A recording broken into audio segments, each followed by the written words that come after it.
sore throat, fever, and pain while swallowing. You might have tonsillitis.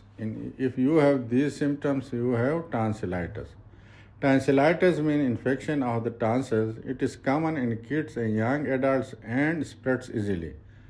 Watch out for these signs if there is tonsillitis: severe sore throat, fever, difficulty in swallowing, white patches on tonsils, swollen neck glands.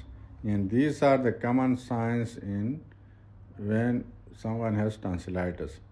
It can be viral or bacterial. Viral tonsillitis doesn't need antibiotic, but bacterial tonsillitis needs antibiotic.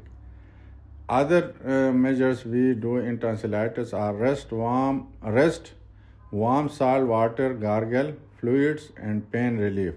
Antibiotic only if prescribed by a doctor. If symptom worsens or breathing becomes difficult, see a doctor immediately.